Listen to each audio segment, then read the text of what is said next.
A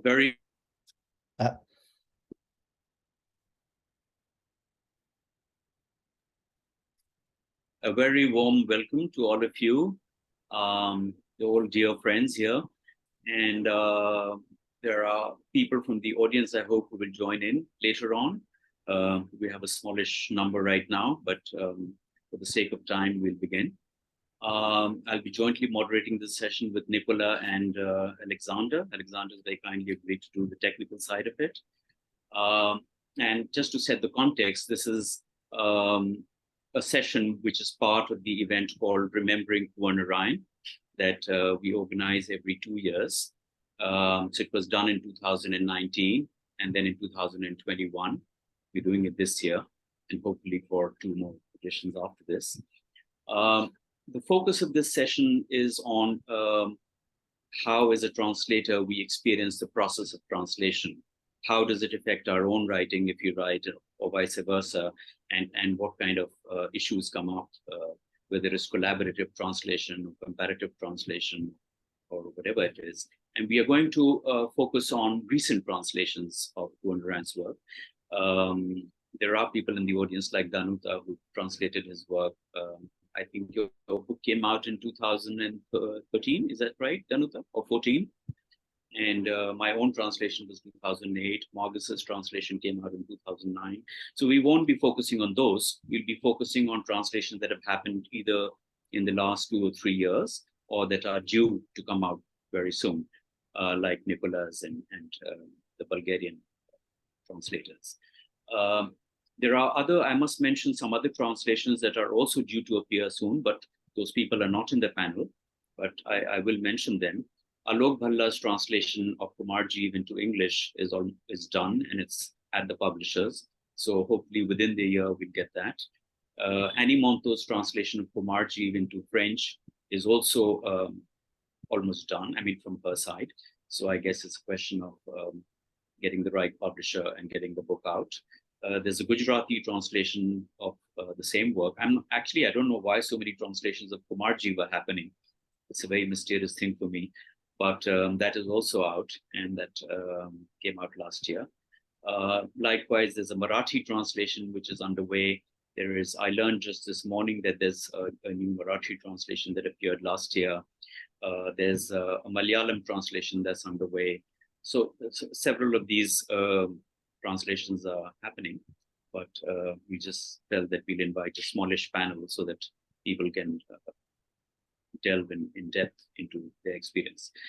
There was a talk yesterday from Vinay Dharwarkar, who also spoke on the same subject, and it was about his experience of translation, not just of Kunwar Narain, but of 3 or 4 other contemporary poets who he has translated over the years, like Muktibodh, like Raghbir Sahai, like Dhumil, Kedarnath Singh, Shrikant Verma. So his initial paper was a sort of comparative look at this, as well as Kunwar Narain versus world poets. He was looking at Wallace Stevens, I think. It was a very interesting approach for me. So there are other people you're hoping they might join us at some point or not, but there are people who are either translators or closely associated with Kunwar Narain's work, or both, who might have a bearing on this session. This session, as you know, kind of springs from the book we are doing with Routledge, which is about the same subject, on the experience of translation, and in which many of you are participating. And the genesis of that book happened from a symposium that was organized by Nicola in Lausanne. So I will begin by handing over the first baton to Nicola to speak about the Lausanne Symposium and the Routledge book. Before that, I'll just briefly introduce Nicola, although for the audience that we have, I think everybody knows him, but still. Nicola Pozza is a senior lecturer at the University of Lausanne, Switzerland, where he teaches Hindi language and literature, as well as the history of modern Indian literatures. He did his PhD on the fiction of a gay, and he now focuses his research on translation, as well as travel narratives and migration issues in modern Hindi literature. He's the author of a French manual of Hindi language and translates modern Indian literature into French. his translation of Kunwar Narain's selected poems, which is likely to be titled Confluences, is due soon. And he has also translated authors like Gitanjali Shri and Manohar Shyam Joshi. With that, I hand it over to Nicola. Thank you very much, Apurva. And just before starting saying a few words on the symposium we had, just want to warmly thank Apurva for organizing this online meeting, and also for the enormous amount of work he has been doing to bring us all together and this evening, but also to keep his father's work alive in so many ways. So as Apurva told just before, we have to go back a few years before to understand the beginning of this travel. Actually, it started in 2018 when in October, Professor Maya Berger and I had invited a few artists and translators to talk on the so-called creative practice of literary translation at our university. Among the participants to that meeting, so besides Amruta Patil and Jason Grunenbaum, there was Apurva Narayan, who gave us a beautiful lecture on his own translation of Kunwar Narayan's poetry. It is at that time, after that wonderful and very stimulating encounter, that the idea emerged with Apurva on one side and one of my colleagues at the Literary Translation Center at the University of Lausanne, that came this idea to invite many people for a larger symposium on the translation of Kunwar Narayan's poetry.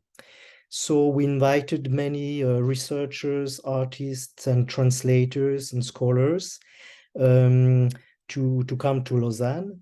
And the topic was that while the author's poems would serve as the basis and common thread for the presentations, broader considerations on the aesthetic, theoretical, and editorial issues specific to the translation of poetry that would enrich the content of the symposium.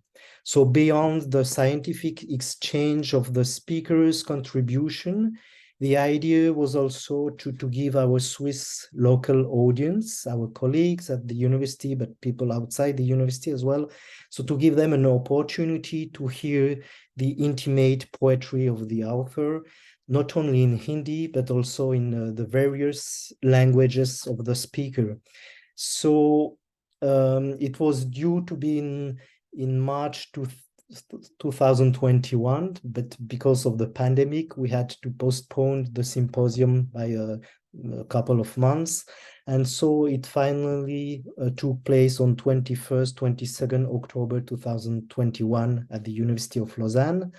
16 speakers took part in the program, among whom most of them are present here. So there was Milena, also Danuta Stasik, Apurva Narayan, Margus Lattik, Alessandra Consolaro, but also Heinz Werner Wessler, Monika Brovarczyk, Maria Puri, Tina Gill, and others. Yes, thank you, Aleksandar. So you can see the picture that was taken at the end of the symposium with people being present. Some of them were able to come to Lausanne, and the others in the background.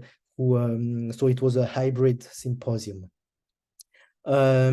So by examining the various topics and characteristics of Kunwar Narayan's poetry for some, and comparing poems on the basis of examples from personal translation for others, this symposium succeeded in highlighting the challenges, possibilities, and limits inherent to poetic translation. The extreme diversity of the speakers' languages of translation, there were 9 different languages, and also 1 intersemiotic translation from poetry into film, So this variety contributed fully to the success of the symposium and its comparative purpose. The discussions that followed the presentation were very lively and appear to be very fruitful for future research, future translation, and also future symposium on the author. And Milena Bratoeva will tell us a few words at the end of this presentation, at this session, about the next symposium. So given the successful and much inspiring results of the symposium, we decided with Apurva to edit a volume on the same topic with high quality articles. So not just the symposium proceedings, but also including new papers. For instance, we'll have new papers by Professor Vinay Dharwadkar, also Professor Rekha Sethi and Sukrita Kumar, and also one by Gautam Chatterjee. So the book proposal has been accepted by Routledge, and it is now in the process of peer reviews, and it will be published in the mid of 2024, mid next year. The provisional title is The Experience of Translating Kunwar Narain's Poetry. The book, through its essays, will offer a reflective analysis of how all essential aspects of a poet's work can be prioritized and interpreted in a translation, taking Narain's poetry and its manifold dimensions as the pivot and drawing on practical, linguistic, and theoretical considerations. The essays dwell on the challenges of retaining, recreating the richness, resonance, and aesthetics in another language of Kunwar Narain's poetry. So the book will explore Narain's poetry in translation, including his epical poems. Several articles will be on Kunwar Jiv, but also shorter free verse poetry. And so there will be some papers on the larger context of his poetry and others more specific on the poem itself and the experiments in hermeneutical and intersemiotic translation. So you already have listened to Vinay Dharwadkar's excerpts of his essay yesterday, and I think it's still available on the net. And now we'll have other speakers on their own practice of translation or translating Kunwar Narain's poetry. So give the Apurva, we don't hear you. Thanks, Nicola. Thank you very much for that. I will now turn to Margus Lattik, who's also known as Mathura. That's his name for his books that he uses. Margus is an Estonian writer and translator who has received several recognitions for his original writing. And he's a very fine poet. I must say, I personally admire Margus's work a lot, whatever I could manage to read in the English, of course. Over the years, he has translated 2 collections of Kunwar Narain's selected poems, as well as a story recently. He has also translated classical poets like Surdas and Mirabai from India, as well as writers like Derek Walcott and Ben Okri. And Margus has, I think, very closely internalized what I call the ethos of Kunwar Narain's work and mind. And I really look forward to your Margus. Over to you. Yeah, thank you, Apurva and Nicola. Pleasure to be here, and was a great pleasure to be in Lausanne 2 years ago as well. I think it's one of the nicest festivals or conferences I've ever been to.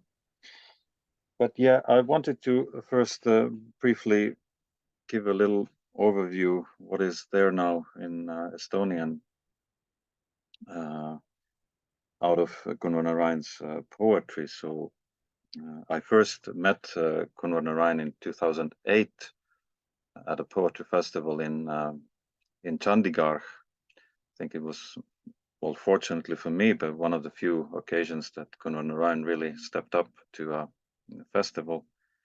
And it was also the time when the bilingual collection No Other World, Koidusranihin, had come out. So in the next 2 years, I put together and translated first collection, came out in 2010. See Ainuke Maailm basically means the same, No Other World. And now 10 years later, in 2020, I put together and translated another collection, which looks like that, Kõigi sammude kuma, which would translate something like the glow of all the footsteps. Apurva has them as well there. So the second collection from 2020 is draws largely from Kunwar Narain's last poetry book, Sabitna Asamat. It has some inclusions also from earlier work, a few also from quite a bit earlier, which I felt I had wrongly omitted from the first collection, particularly the poem My Intimate Neighbor. And the reason why I felt I wanted to do this second collection was really that, well, first of all, Kunwar Narain was quite productive in his last years. And I also felt that something in his style changed. There was, I mean, his poetry has always been quite concise and precise and well, simple in a way.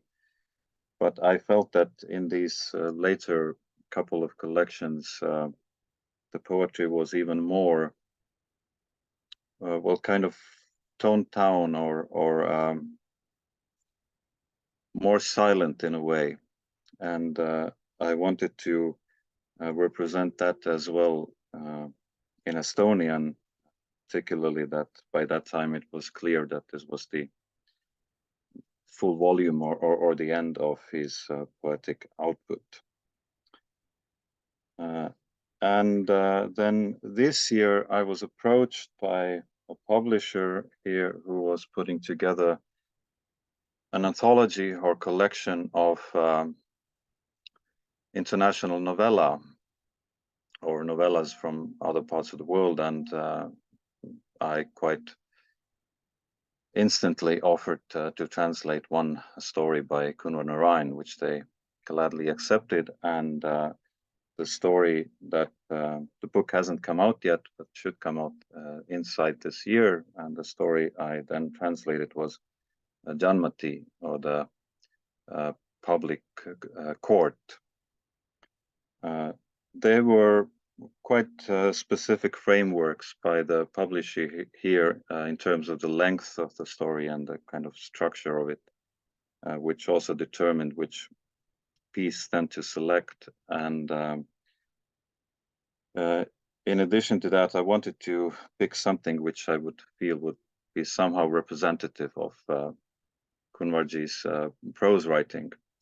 So by these two considerations, I came to this story, which is, I think, well, simple on the surface, but I think it's a study of human nature eventually. And even though I wouldn't call the tone maybe fully ironic, it is still revealing of how shallow our self-appointed morality or magnanimity can be at times, which is a thread which shows itself at time to time in Kunwar Narain's poetry as well.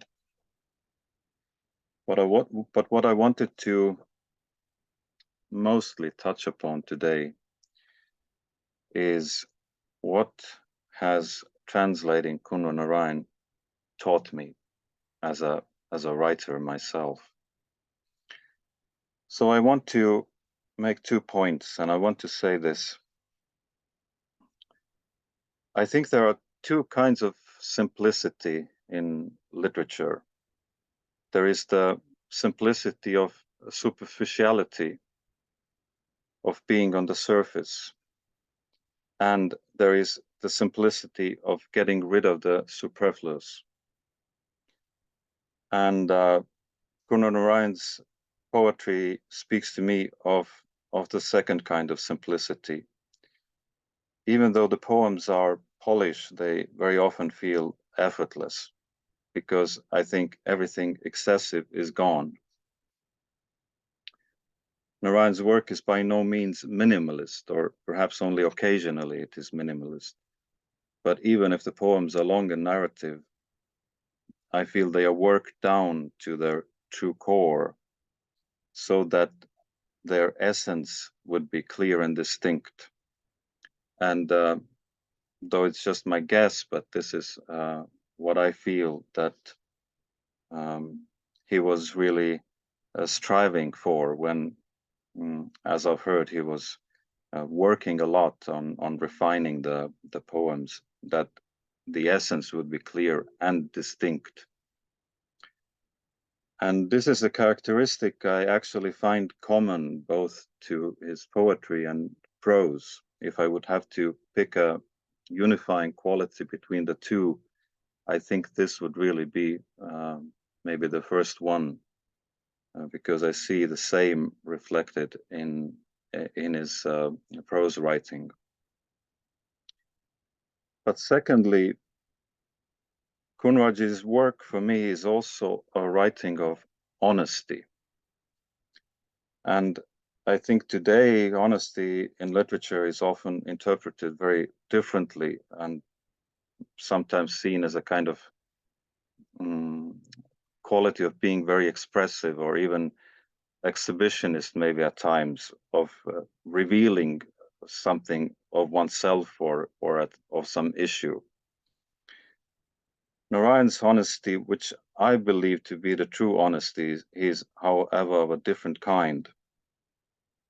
It says to me that whatever feels relevant, whatever feels real for the writer, is worth putting out there, despite how overly simplistic or overly complex it may sound to a superficial reader.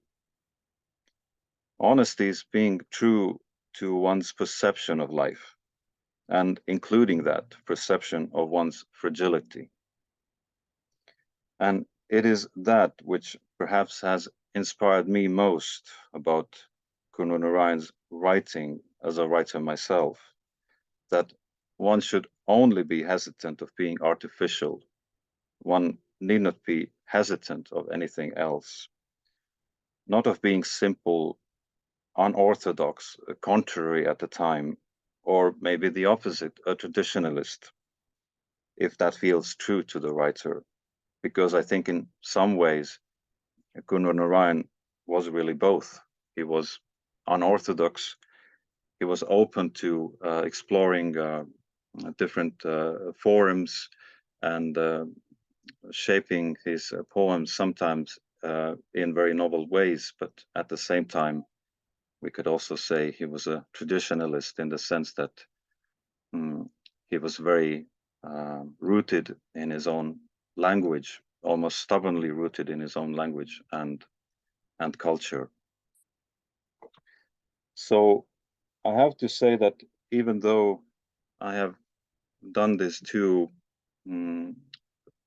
poetry collections of Kunwar Narain and now also a prose story, every time I complete a work of his in translation, I have this feeling that the work is never done. Like the last, his last collection is entitled that everything remains unfinished or incomplete. I have the feeling that there is always more to explore, more to delve into, and well, perhaps time permitting, more to render to the readers in other parts of the world. So with that in mind, I wanted to read half of a poem to you in Estonian translation, just to give you a sense of the sound, which is the last poem in his last collection. Now he has sum up, which is also the last poem in the last Estonian book. So here it goes. Ühtviisi pooleli. Kui mina olen tõde, ei lähe midagi kaotsi. Paigad, kus ma eluajal rändasin, kui naasen sinna, siis tunnen end uuesti ära. Saan alustada jälle niivõrd õigetest, niivõrd minulikest, niivõrd armukatest otsustest, kui need, milleks parajasti võimeline olen. Elu ei hävi, ta uueneb, saab järgnevusteks. Elu on jõud, mis ei tihka ega kahetse ja mida sundida ei saa ju üksi sündmuste ja inimeste omaks. Elu on tühjus, mis ihkab sedasama puudutust, mis päästis looja tema üksildusest, päästis valla küllusliku maapealse elu. Sõltumatu olevik ja kindlusetu homne, mis ma olen ja milleks kõigeks nüüd võin saada veel, sel juhul kui ei murdu, kui end teistest päriselt ei lahuta, siis olen südidus, olen pelutu õise. So that's my few thoughts for today. Thank you. And any questions, we take them later. Much, Margus. Absolutely wonderful, as always, to hear you. I wanted to ask you, Margus, before we move on to the next speaker, you've translated other poets as well. Is there any sort of comparative views that you have in your experience of translating Kunwar Narain versus the poets that you, Derek Walcott, for instance, or any other poet that you find similarities or differences in? That would be very interesting from the perspective of an Indian audience, because of course, Kunwar Narain's poetry is different from other contemporaries within India, but some sort of a relative idea of what you felt or how it affected your translation. I mean, beyond the binaries of paraphrase and metaphrase and that kind of stuff, but was there any more fundamental issue that you noticed? Yeah, that would actually be an interesting topic to, to explore at greater length. Even it's maybe I should note it down for a future. Well, I would say when I started, not even when I started out myself as a writer, but already at a very young age, my family was friends with one of the leading Estonian poets of the time, Jan Kaplinski, has been translated a little bit into English and other languages. Kunwar Narain's contemporary, more or less, who I think had the similar qualities as I was referring to today.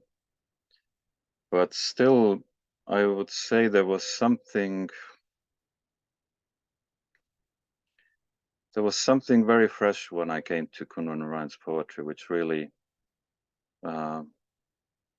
moved me, or also was revealed possible ways of writing poetry to me. It's maybe hard to kind of put my finger on it right now. But I would say it's this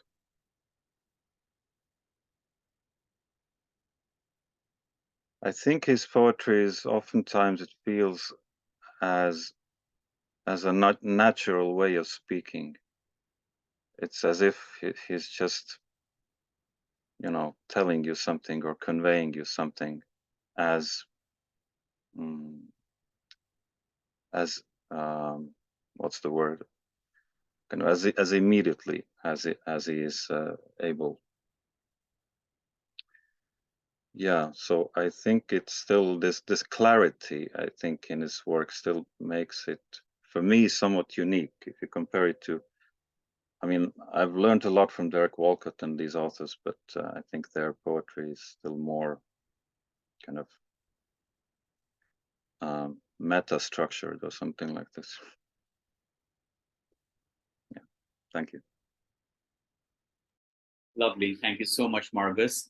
In fact, it brings me some of these thoughts. You have mentioned Jan Koplinski in your Routledge essay as well, and that's sort of prompted this question.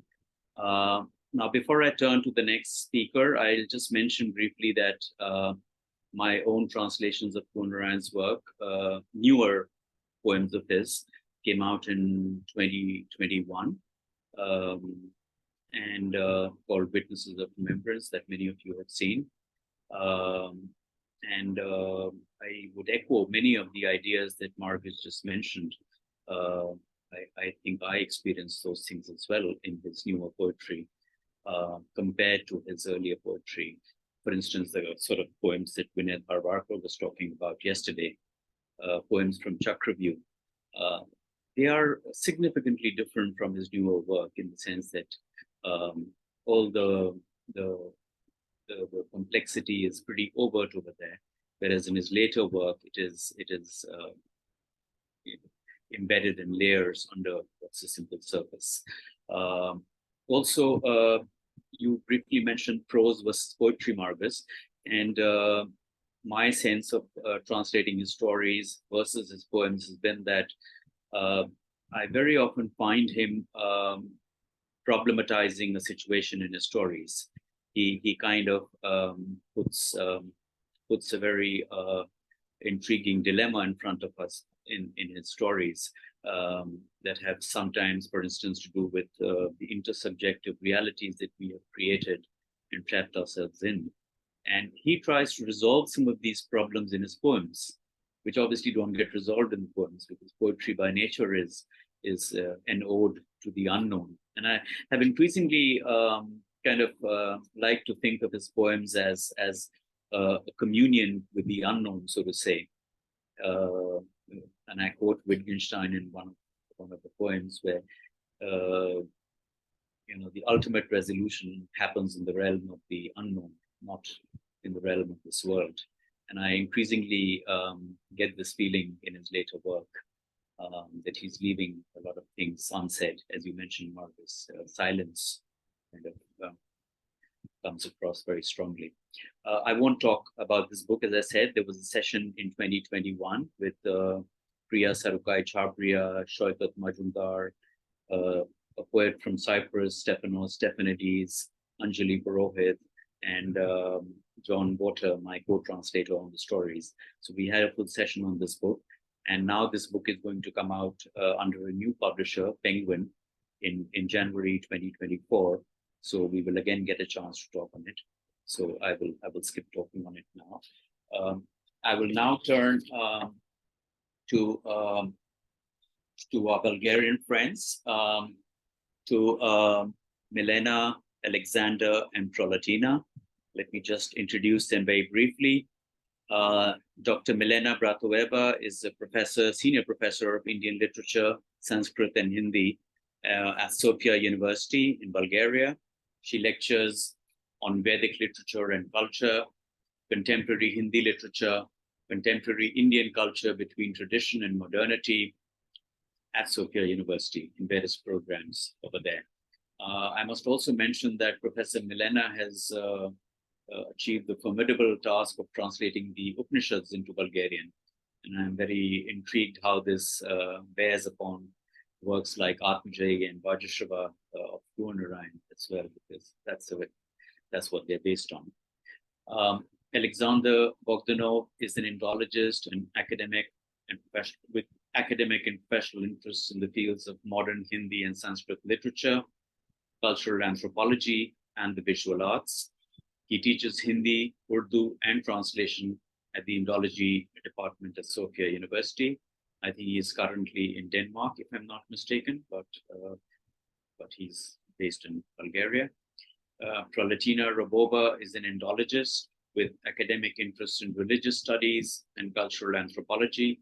she's also particularly interested in modern Hindi literature and translation. So Milena, Aleksandar, Proletina, and other Bulgarian colleagues of theirs are doing a sort of collaborative translation. They're doing a book with both poetry and prose, and it has a number of translators in it. And I will leave it to them to talk about that and to tell us how they've made the selection the translators are, and perhaps read a poem or two for the sound of it as well. Over to you. Thanks so much. So, hello, everybody. First of all, I also want to thank Apurva for organizing this event and for inviting me to take part in it. For me, this is not only a pleasure, but also a privilege. So far, we have listened to the very interesting, at least for me, talks of Nicola, Margus, and Apurva about their experience in translating Kunwar Narain, a not easy task, as it's well known to all of us. We from the so-called Bulgarian group in tonight's event will briefly introduce a forthcoming volume, as Apurva mentioned, of translations into Bulgarian of Narain's literary works. The activity on its compilation and translation is already underway, and we're going to publish it in March 2024, next year. I should point out that this is an old idea that has been maturing, so to say, for a long time, even for a too long time. Years ago, our good colleague and friend Dr. Mirela Lingorska, has proposed us to publish a collection of Narain's poetry translated into Bulgarian, but for one or another reason, this hasn't happened yet. What is specific and in many respects probably unusual about the collection we are preparing is that it includes both poetry and prose written by Kunwar Narain over time. In this way, we aim at introducing more comprehensively the literary heritage of Kunwar Narain to the Bulgarian audience. This will be the very first collection, actually, of translations from Hindi into Bulgarian of Narain's works. It will include poetry, short stories, essays, and literary criticism on cinema, the relationship between literature, cinema, and media, etc.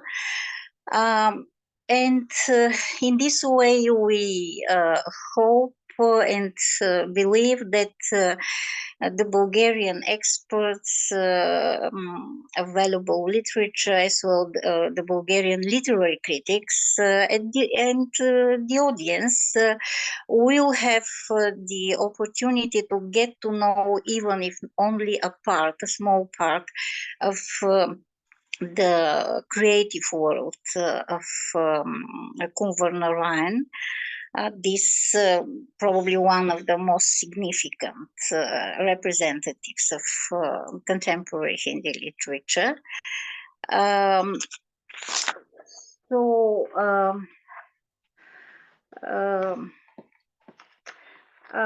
About the prose, about the poems, we will include in the volume. We'll speak with more details, Aleksandar.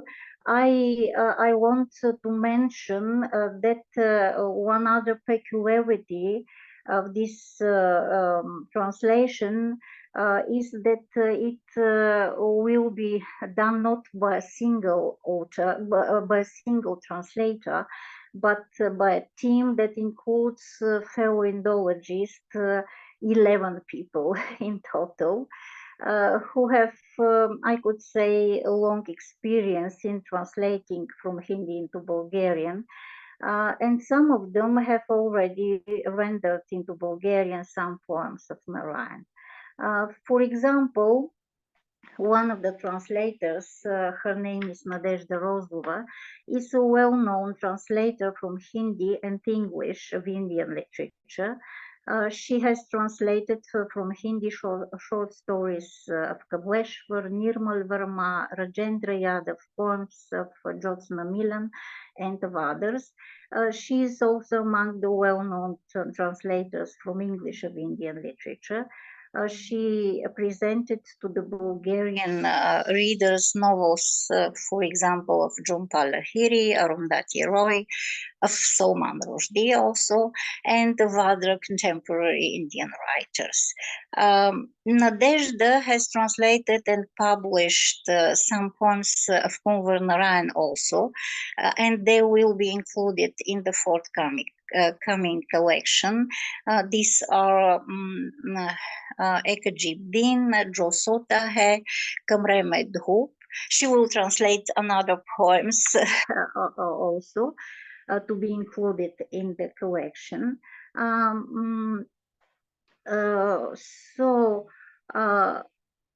Now I want to say a few words. I can't introduce all these 11 people. It will take quite a long time, I think. But as I have mentioned, I guess Aleksandar will tell something more about the poems which will be included in the volume. I will say briefly a few words about the short stories we are currently translating.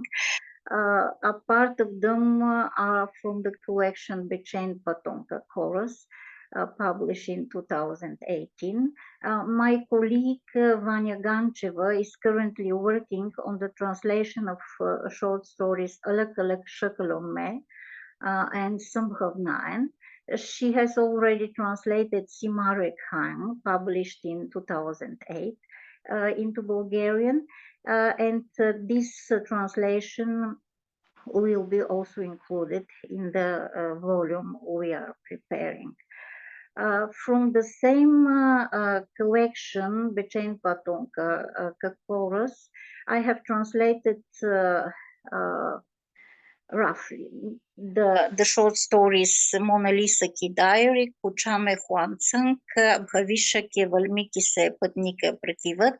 These stories have been in the focus of my attention for some time, and in two papers I have tried to approach them in the perspective of the intertextuality. Apart from these three short stories, the collection will also include my translations of the poems Amratva et Haka Akash, Paniki Pias, Panika Svat, Nadike Kinare. Their Bulgarian translation is already published in 2021 in a magazine entitled Svetilnik. The last three poems are in the focus of an article based on my presentation at the seminar in Lausanne, introduced already by Nicola. The article addresses some specific aspects of the translation activity provoked by the rendering from Hindi into Bulgarian of Narain's poems, unfolding the expressive potential of the multi-layered symbol of water or river, and elaborating in this way a kind of poetics of water in his poetry. The analysis is focused on peculiar semantic connotations of this universal cultural symbol in Narain's poems, and on some debatable dimensions of the translating process.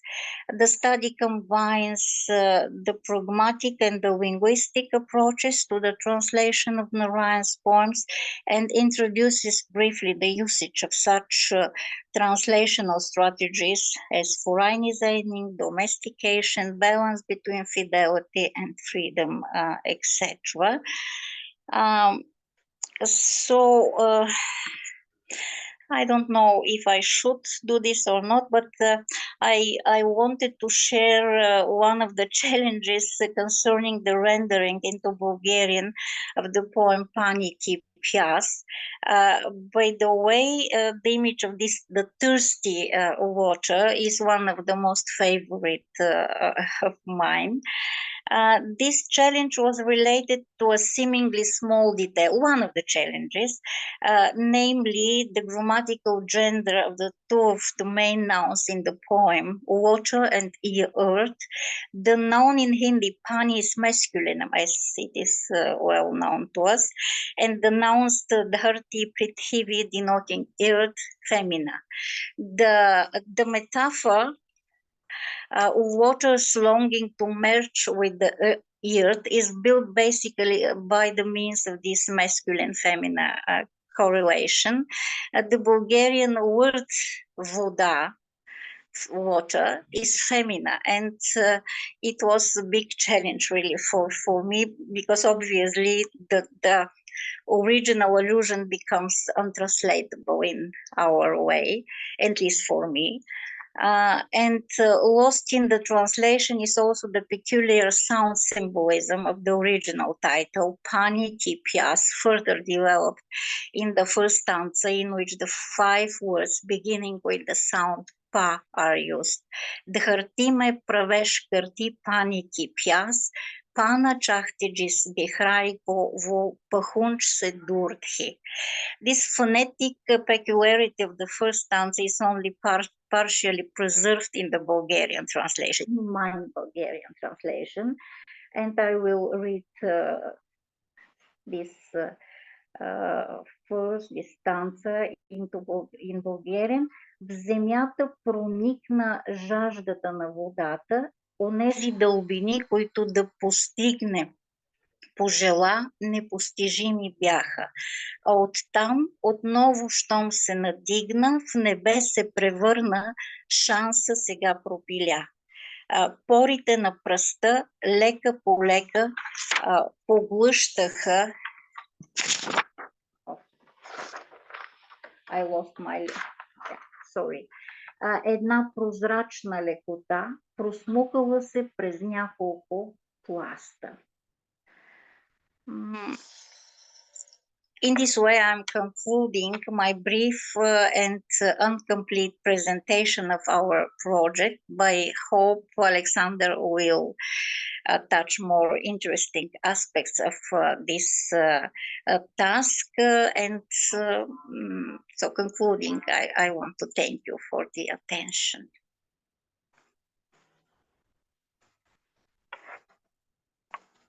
So, Aleksandar. Good evening to everyone. It's a pleasure to be part of this talk, commemorating Kunwar Narain's wife and work. So I would like to add some more details about our project, in particular regarding the selection of poems.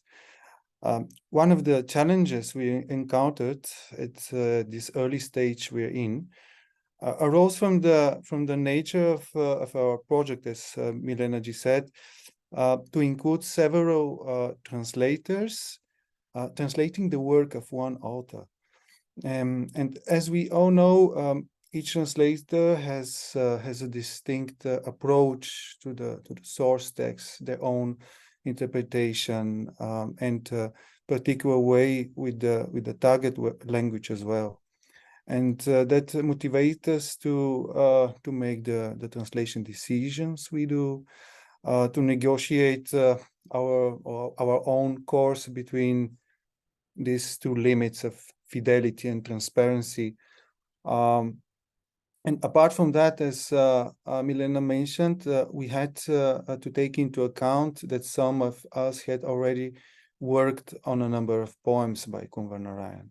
So all this raised the question of how to select and how to organize the poems for this volume in order to avoid possible interferences between translators, and also to provide a more coherent experience for the reader as well.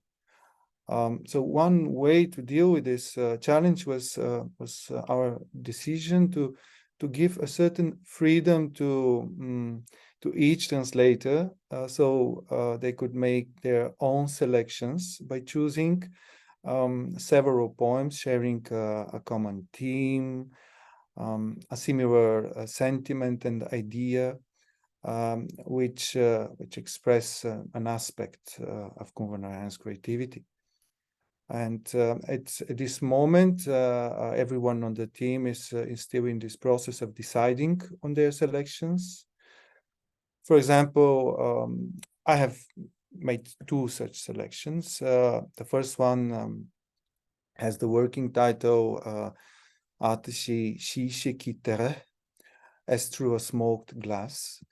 And it includes poems in which a common motive is Kunwar Narain's insights into words and their meaning, his experience and interactions with poetic language, with the poetic process that is sometimes reminiscent of a mysterious and self-willed, if you say, event that unfolds on the piece of paper. And in this selection, some of the poems that I've included are the भाषा की ध्वस्त परिस्थिति की में, कविता, शब्दों की तरफ से, बात सीधी थी पर एक बार, सतहें, उदासी के रंग, ये शब्द वही हैं, मैं कहीं और भी होता हूँ, Baki Kavita, and maybe some more, or I'll decide at later stage, I guess. So I'd like to read to you one of the shorter ones, along with a Bulgarian rendering that I did just last week, and that would be Satahen. I'm going to read just a few lines in Hindi and then the translation. Satahen. Satahen itni satahi nahi hoti.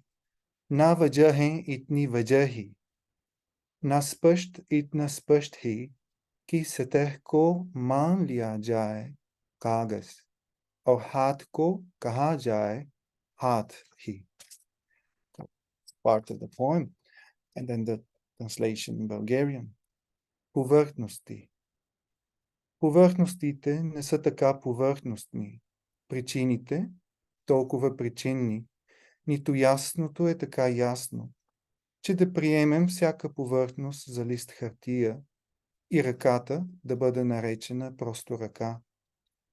Ръката, която е видима, каква е връзката и с другото пространство, оставащо невидимо? Дали ръката, която пише сега, е само това, което изглежда, или зад нея друга ръка я подтиква да пише? So luckily, the Bulgarian language can accommodate to a great extent some of the wordplays in this poem, like satah satahi vajah vajahi.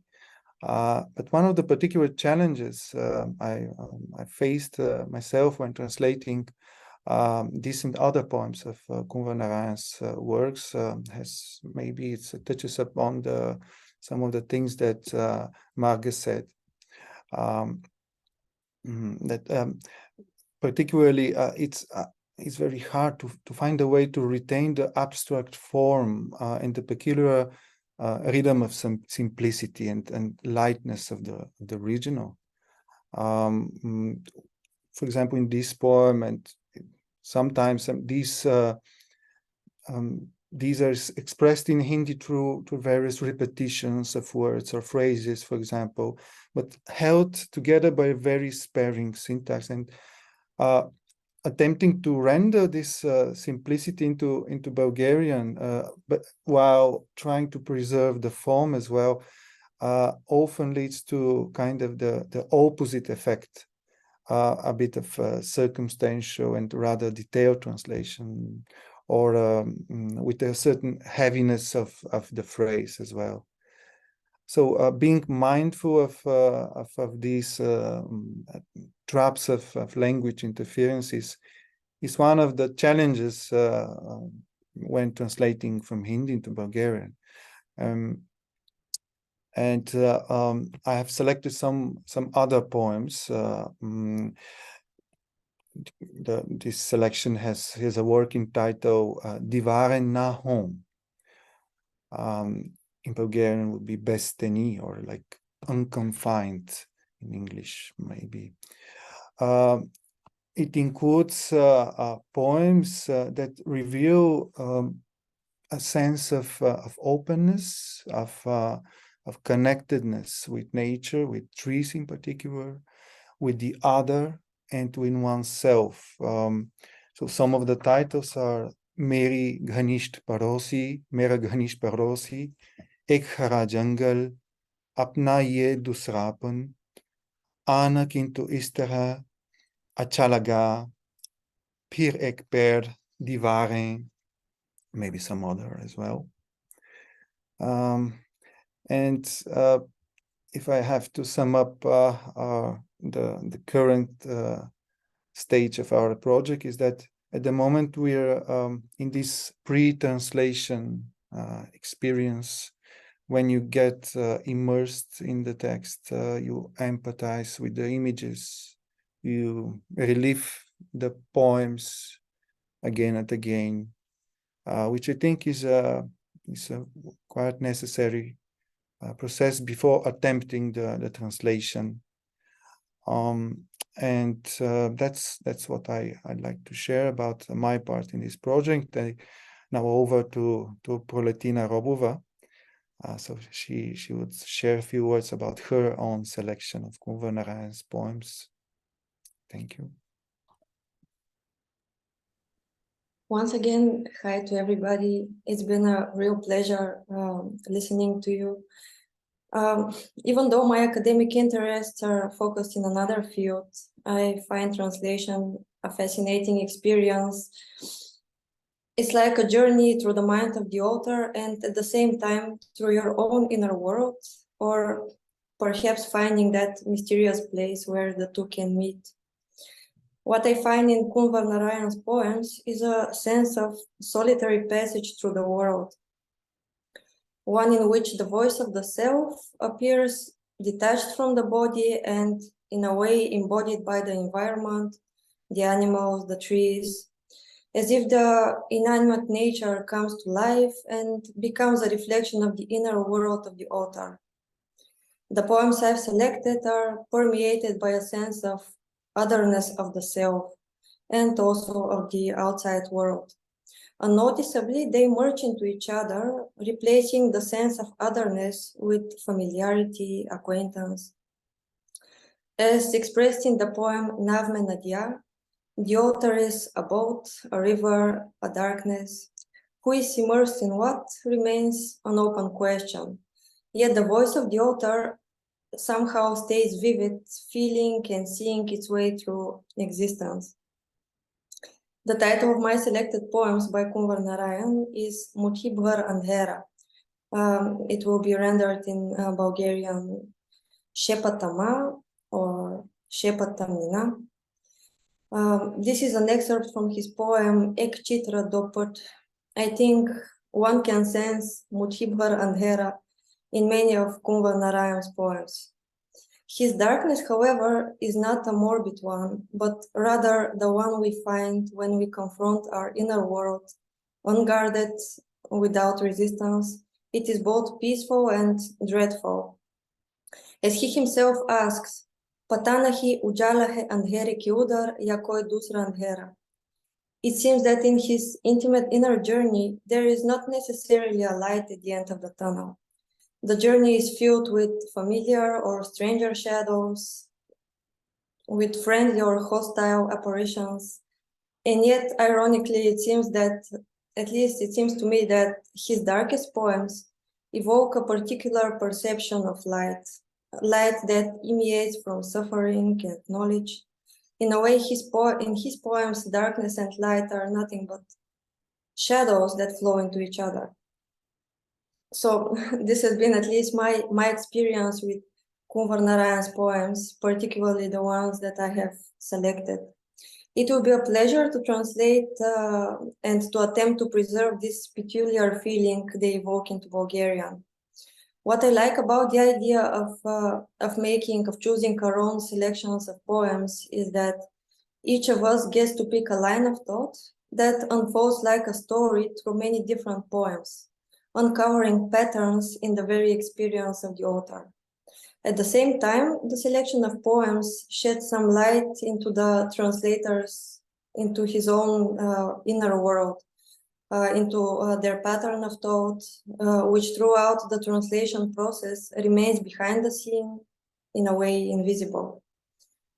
So yeah, I'm very happy and privileged to be part of this project, and yeah, to meet you on this lovely webinar.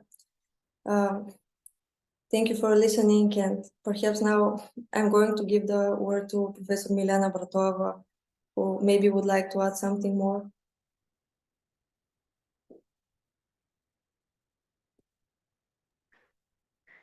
Thank you, Proletina. Probably I can't at the moment, at this stage, add something more concerning the collection we're going to publish. I will share some information about the symposium, but probably later. I don't know, Apurva, should I now? As you want. I mean, if you want, you can say it now. That's also okay.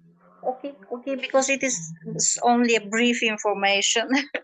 As Apurva already told, we are planning to organize a two-day symposium, probably two-day symposium dedicated to Kunwar Narain's work next year. We're going to propose you to be in the first half of October 2024. It will be at Sofia University. The main organizers, so to say, will be my colleagues of the Indology department of our university. Some months ago, or even half a year ago, I'm not sure, we have discussed with Apurva and Nicola the topic of the symposium, and our proposal is Kunwar Narain's literary work, A Dialogue Without Borders.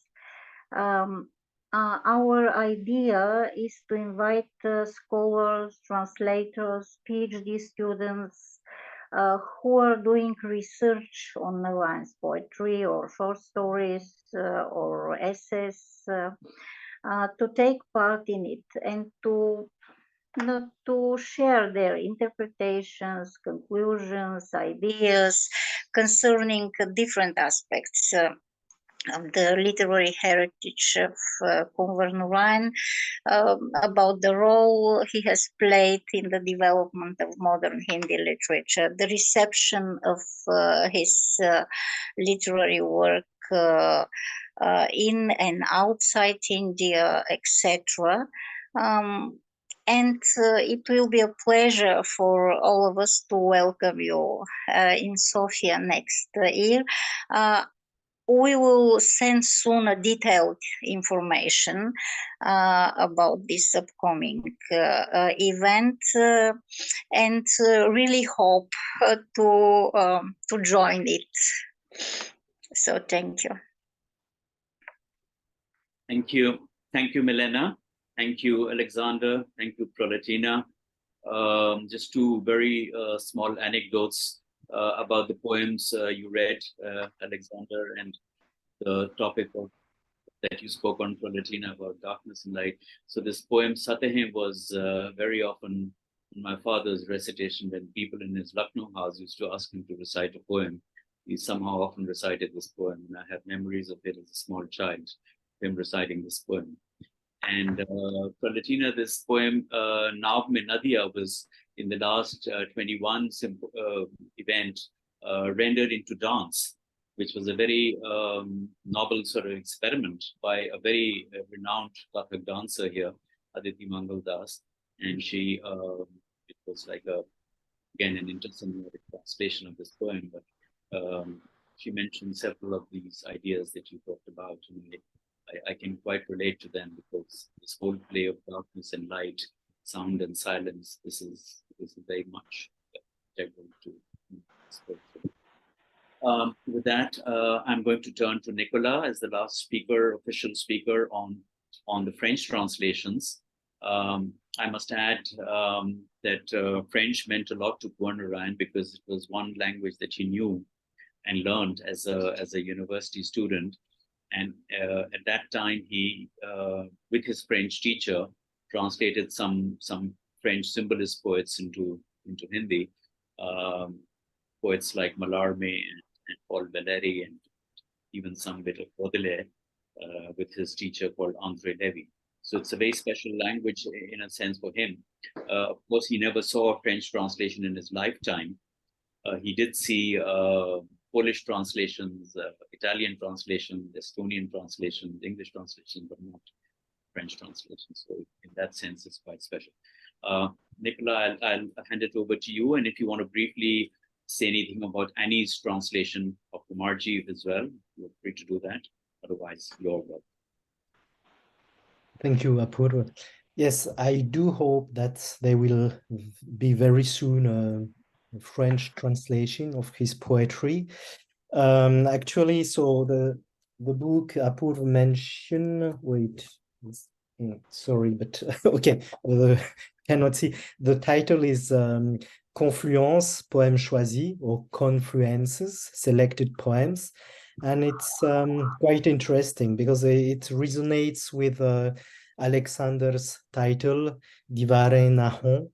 And so that's the book is ready on my side, and it had to be published. It was meant to be published this year by a Parisian publishing house, but unfortunately the publishing house had to stop its activity because at least in the French world, French literary world, poetry doesn't sell very well, not at all, and many publishers are quite reluctant to publish poetry, even more Hindi poetry. So for my collection of poems, but also Animoto, yes, I told you before that Animoto has translated Kumarjiv. So both of us are looking for a French publisher, and finger crossed, maybe not this year, it's too late, but hopefully next year there will be 2 French publications available of Kunwar Narain's poetry. But let's see. So a few words on about the selection I've prepared. So these are poems, 65 in total, more or less 65 poems, taken from the 5 last volumes, 5 last collections of poems by Kunwar Narain. So that is Apne Samne, Koi Dusra Nahi, Indino, Hashiye Ka Gava, and Sab Itna Samapt.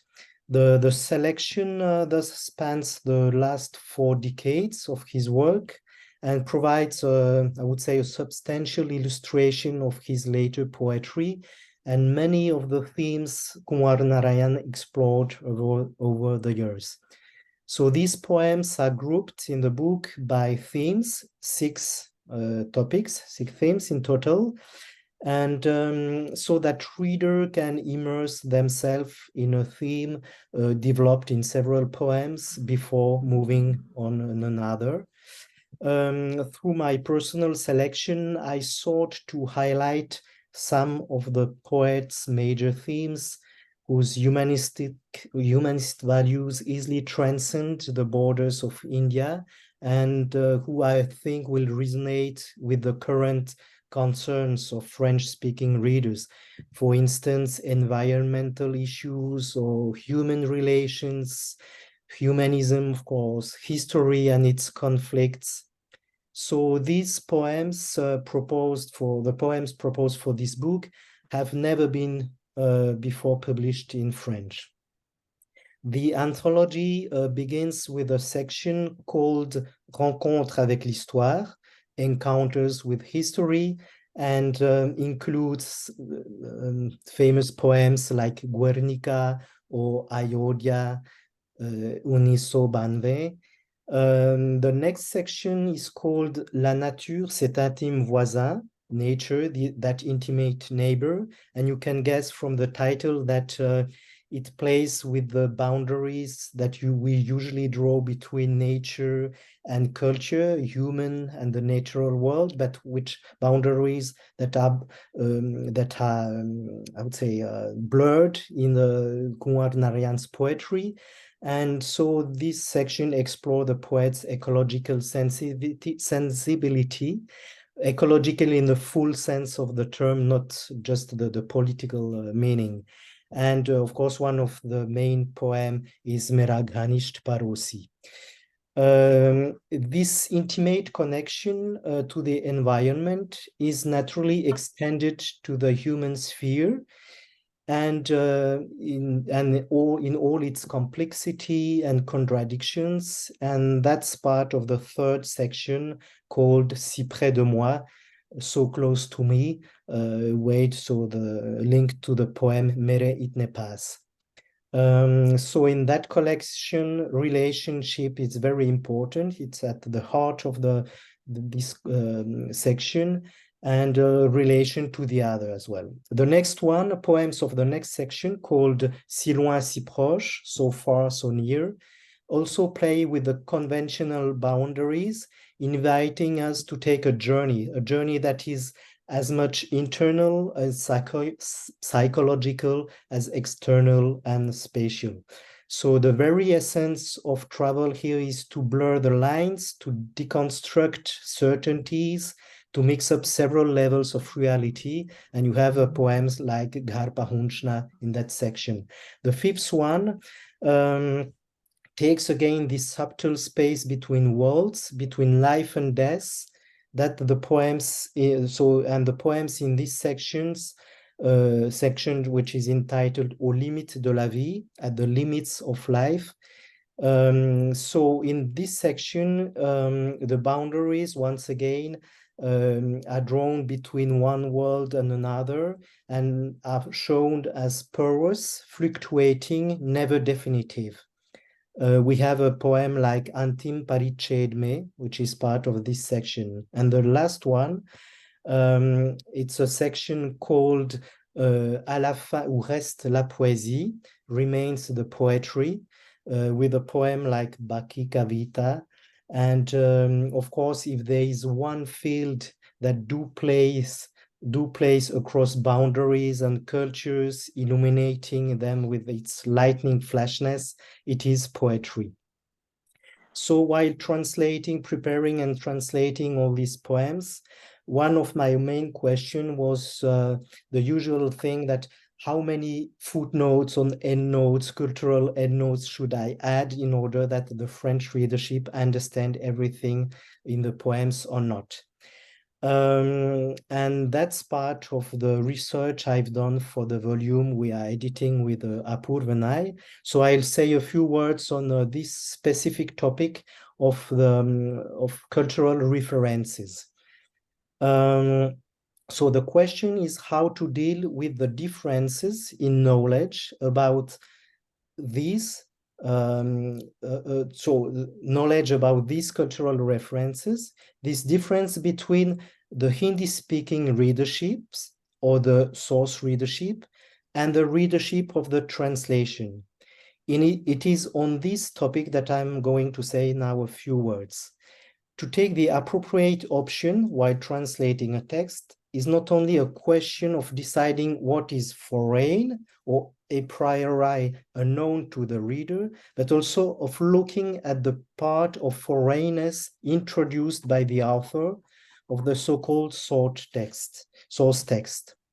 For an ethical relation in translation, and we can think of Antoine Berman for this ethical relation, the main question is to determine what the apparent signs of foreigners in a source text are, and then which one, to what extent, and in what manner should they be conveyed to the reader of the translation.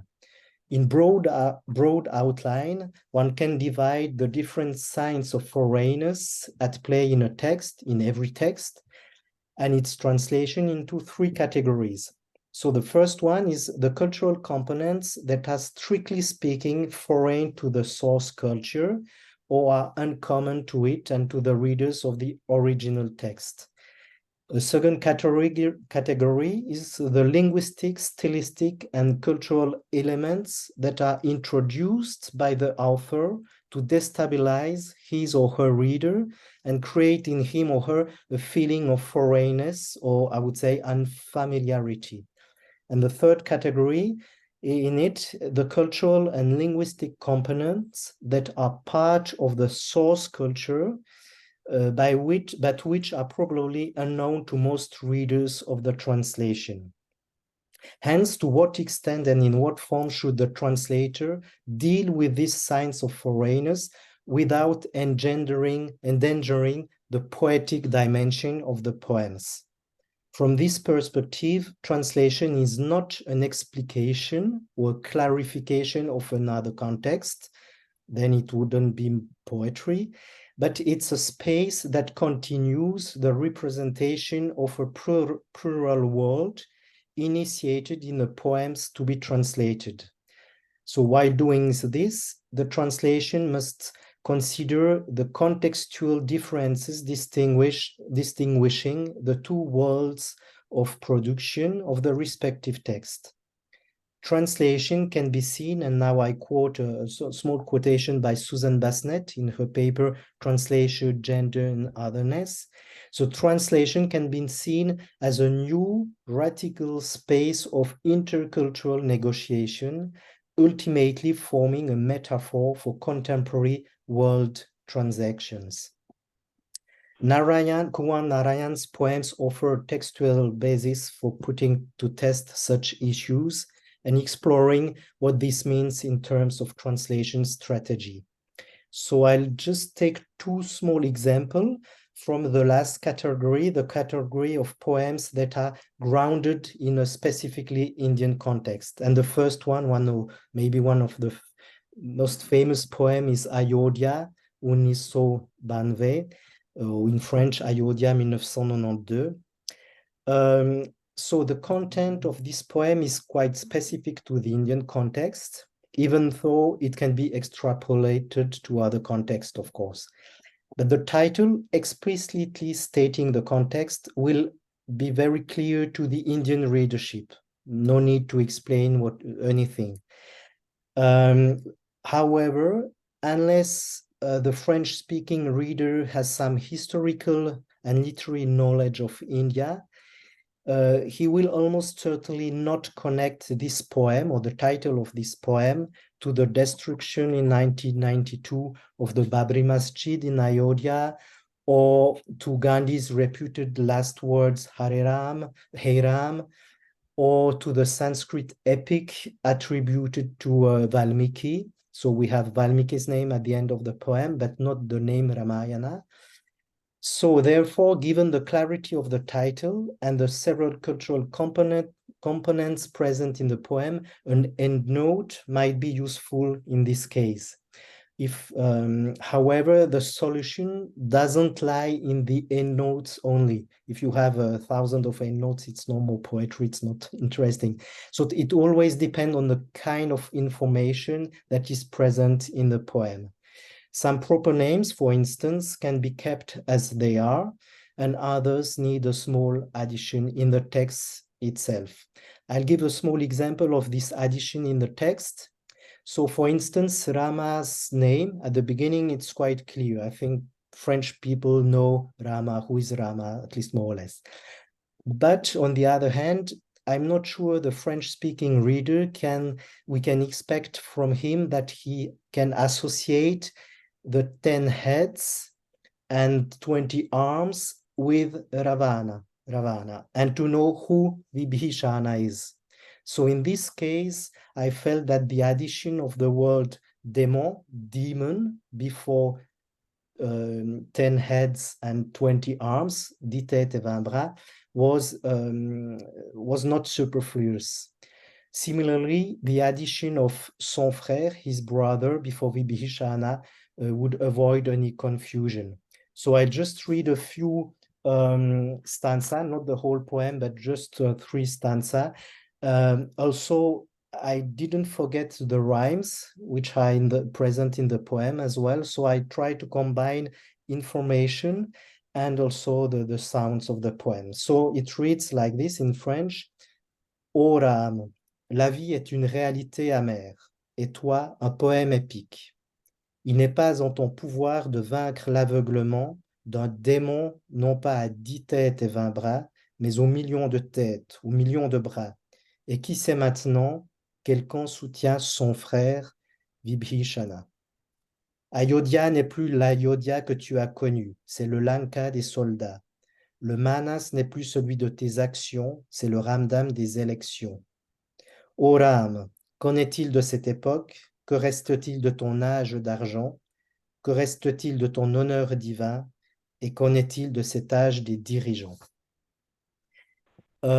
Briefly, another example of another poem taken from Sabitna Samapt, so one of his last poems, Rag Batiali.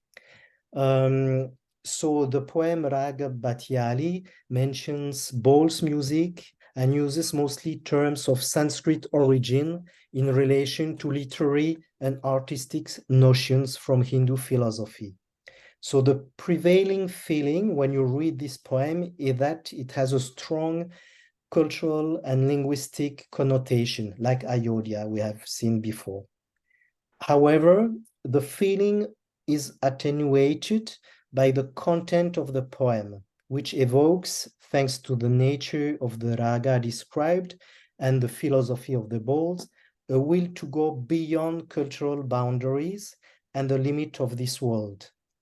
Thus, the poem combines a specific cultural background with a universality that can speak to everyone, including the French speakers.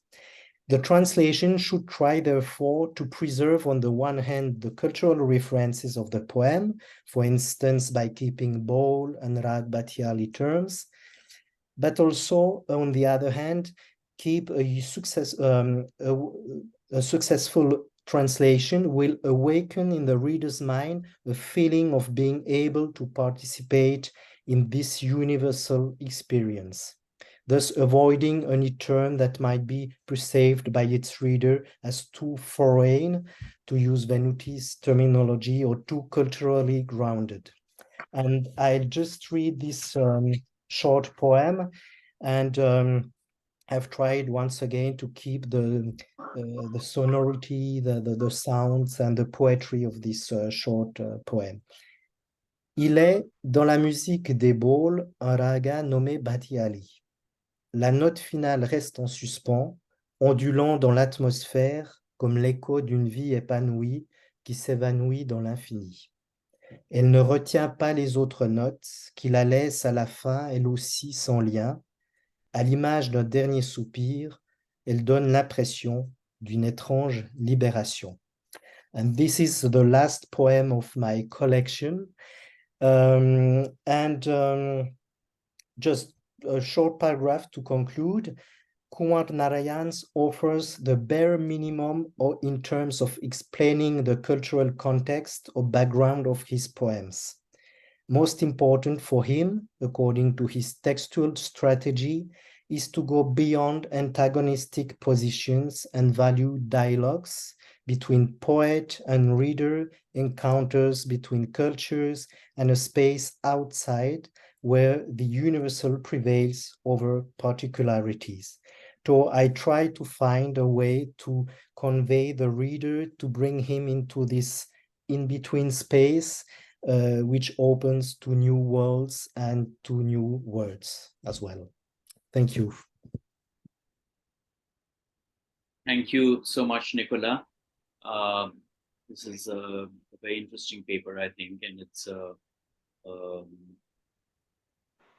very vibrant subject, cultural translation or translation of culture, and they talked about right now.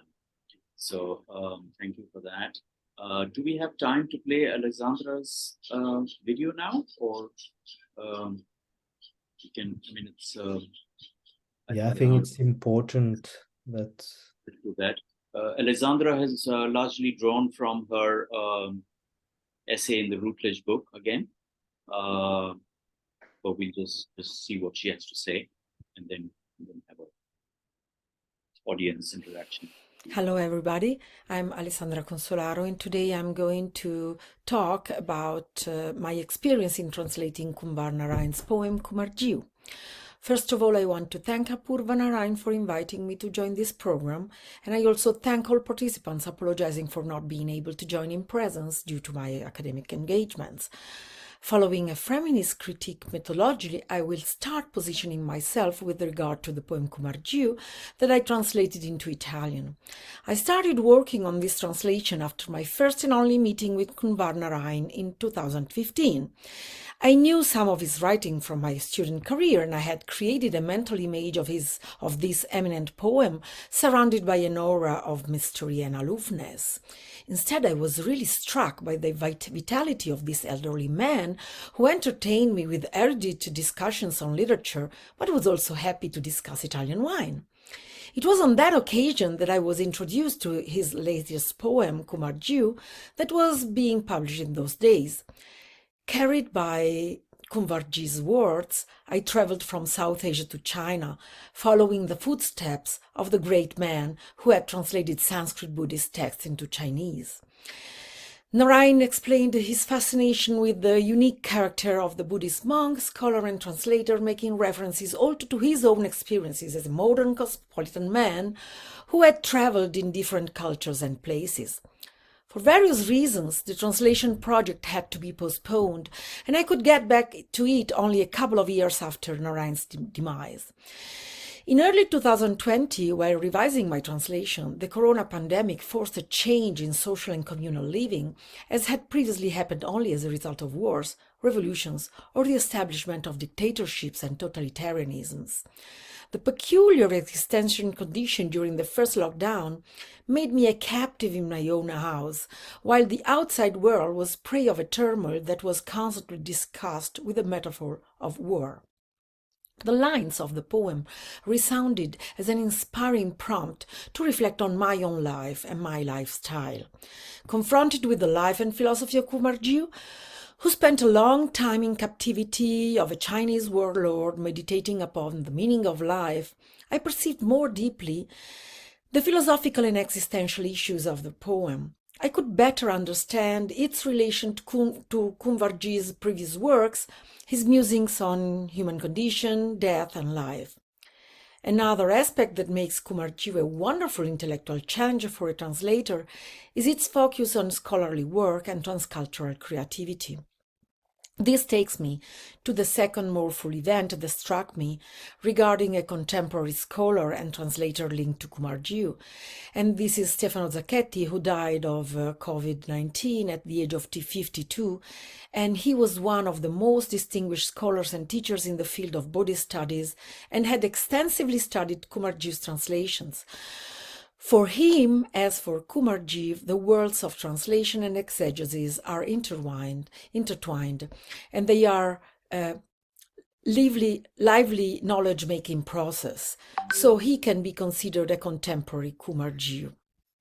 While translating, one of the major challenges I faced was to make sense of my involvement in the process of translation, in particularly how I could interact with both Kumarji's and Kunwar Narain's idea of translating.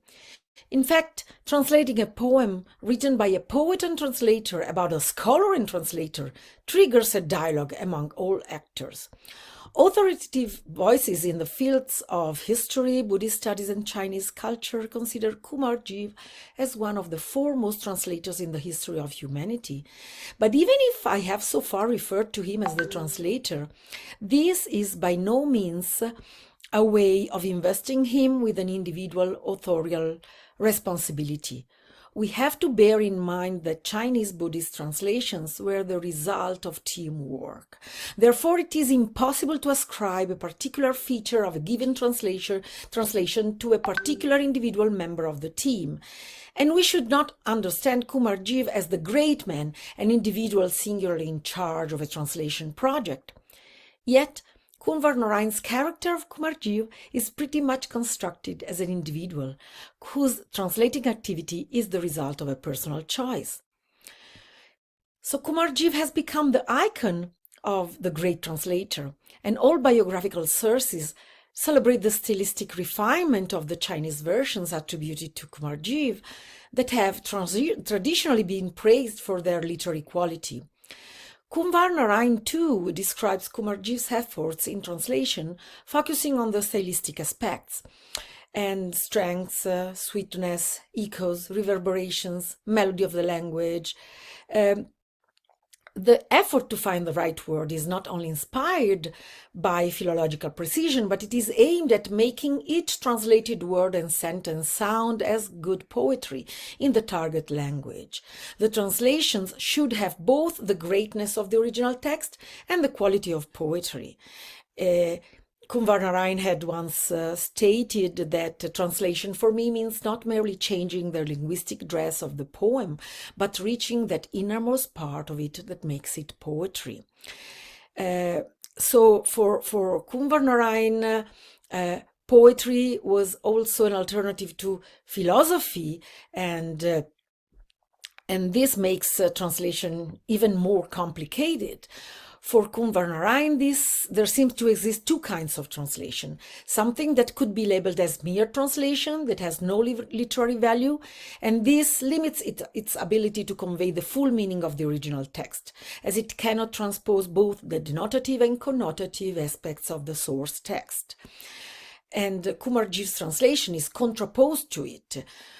What Kunwar Narain found most appealing about Kumarjiv the translator was the idea that the latter could transform and mold the target language into the needs of the original's wider literary and cultural resonances. This kind of translation is characterized by the fact that the final text is a literary text, worthy of being considered literature or poetry per se. In it, the expression and the literary meanings are present, but are subordinate and give access to suggested meanings. Words and sentences are subtly crafted, and the translation recreates not only the semantic sphere, but also the dhvani, that means the sounds and resonance open to a poetic manifestation. So for Kunwar Narain, the perfect translator is a literate like Kumarjiv and a poet like Kunwar Narain himself. So while working on my translation, I not only had to deal with the issue of transposing the poem into Italian, but also to take on the challenge of confronting myself with the ideas of translation conveyed by the historical Kumarjiv, the poetic character constructed by Kunwar Narain, and Kunwar Narain himself. And this is the reason why initially I got distressed. Kumarjiv's methods of collective collaborative translation was apparently not a feasible choice for me, because I was interacted with other colleagues like Alok Bhalla, Annie Monteau, and Heinz Werner Wessler, but in the end I was to perform my translation individually.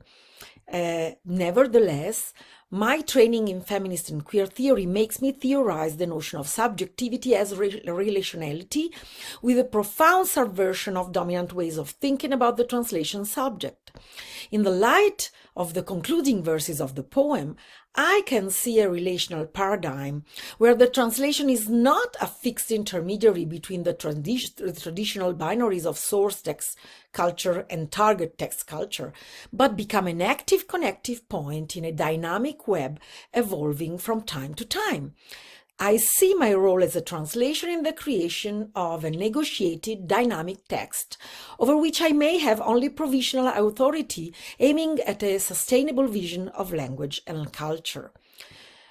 With reference to Kunwar Narain's proposed ideal of a translation as a poet, philosopher, I have to state that I have never seen myself as a philosophical expert or a Buddhologist, nor have any experience in writing poem or poetry. I am sure that my tongue will not emerge untouched from the ashes upon my cremation, like hagiographers recount about Kumarjiv. But I hope that I have contributed to carry to the Italian audience a glimpse of a journey of translation and poetry along the Silk Route of history. Thank you for your attention. Bye.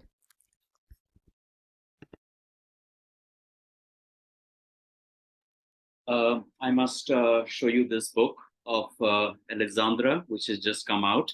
It's a beautifully produced edition of her translation of Comarji, published by Proletina in Rome. It just came a couple of months ago, and it's a wonderful production with pictures and things like that. I should also introduce Alessandra, even though she's not here in person. She's a professor of Hindi language and literature at the University of Torino in Italy. Interdisciplinary research is based on feminist and gender critique, focusing on South Asian history, history of the Hindi language, and translation of contemporary Hindi literature. She has translated into Italian Giacinta Carichetta and is translating Gitanjali Shree's Red Samadhi. Her translation of Kunwar Narain's Comarji, as I said, has just come out. So as you saw in this talk that she gave, she approaches the translation from a feminist viewpoint, which actually makes sense in the context of Comarji, where if you look at the dialogues between Comarji's parents, Kumarayan and Jiva, this comes out quite strongly as well. I think with that, I'm just going to briefly turn to the audience. If there's anyone who has any questions, any comments. Danuta, would you like to say something? You are a translator of Kunwar Narain as well, and somebody who has known him for a long time, interacted with him at length, and likewise for Monica. Is Monica still there? Yeah, Monica, if you want to say something. You have to unmute, Danuta. Yeah. So thank you for asking me to say a few words, but I think we have a problem. I have a problem. It was great to listening to all of you. And once again, I thank you, Apurva and Nicola, for making this meeting possible and giving us a chance to listen about Kunwar Narain's poetry and his poetry. The problem I have just mentioned is that the longer I interact with Kunwar Narain's poetry, the longer I indulge in it, I think it's the more difficult it is for me to talk about it, really.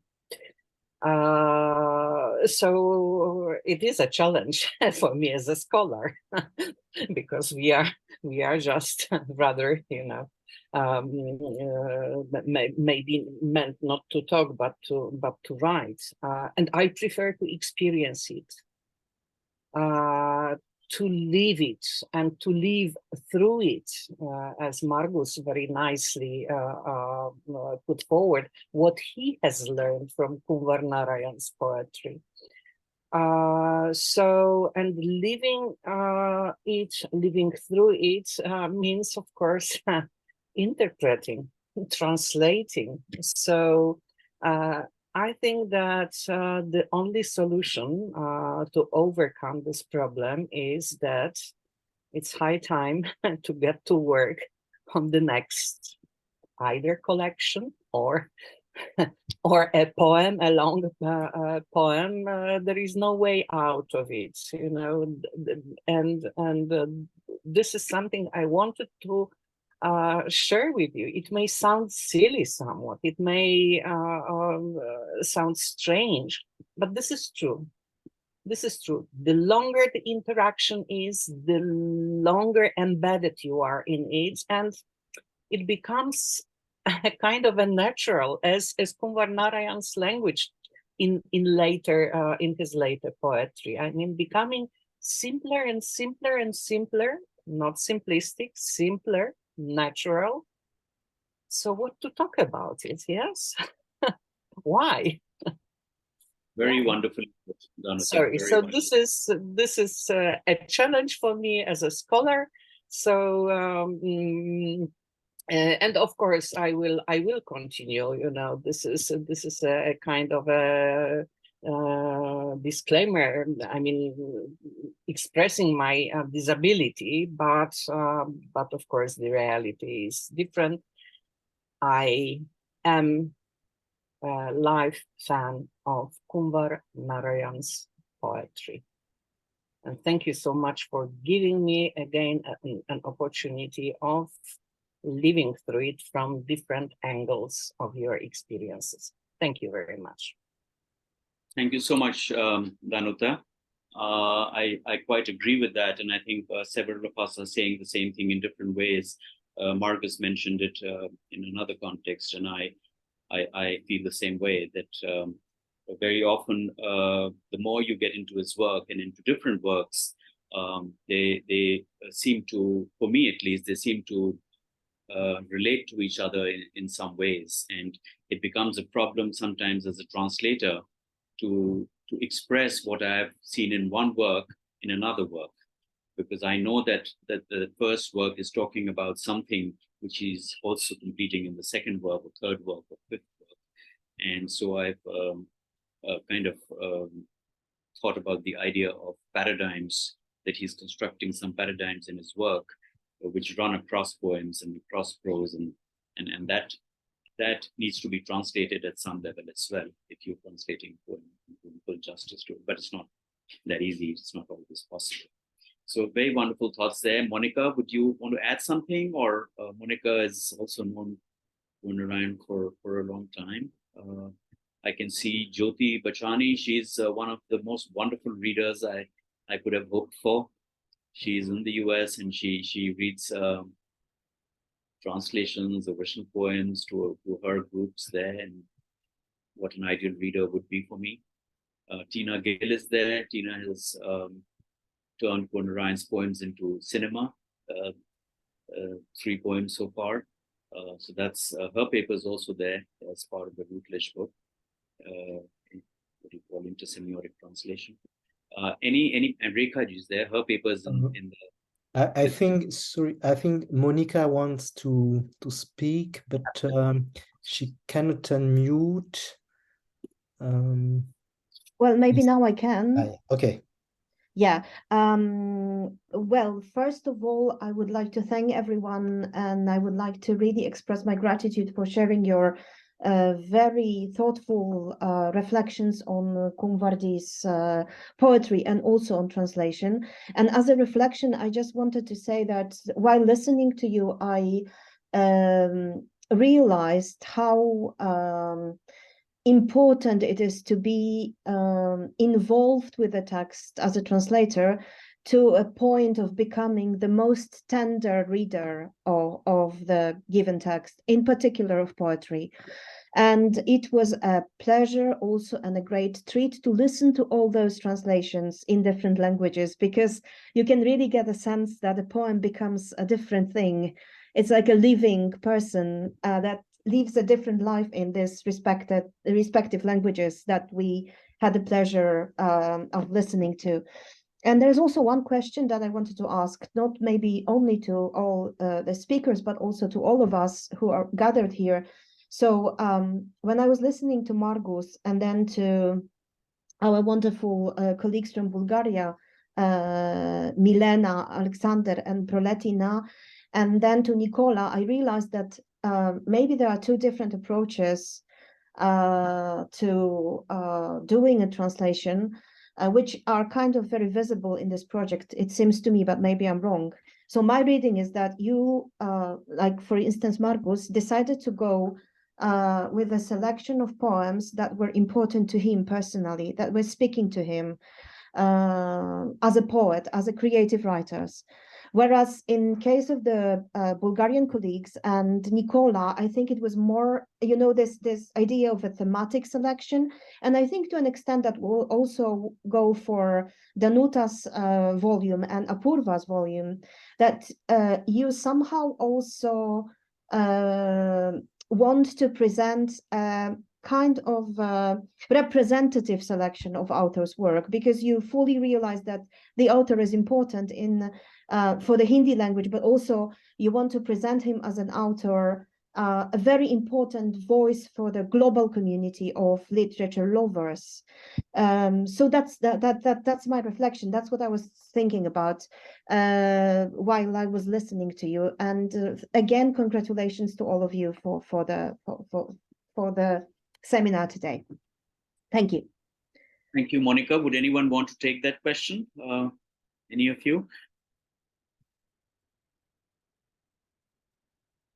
Just go ahead. I mean, yeah, Aleksandar, I could just so Monica, our of course in some way we also our idea was that we let the translators also choose the poems they work on depending on their like if they have particular favorite poems or they want to something they want to work on, and that reflects their kind of sensibility and but also so we give some freedom, but as well not the full freedom like in Margus case.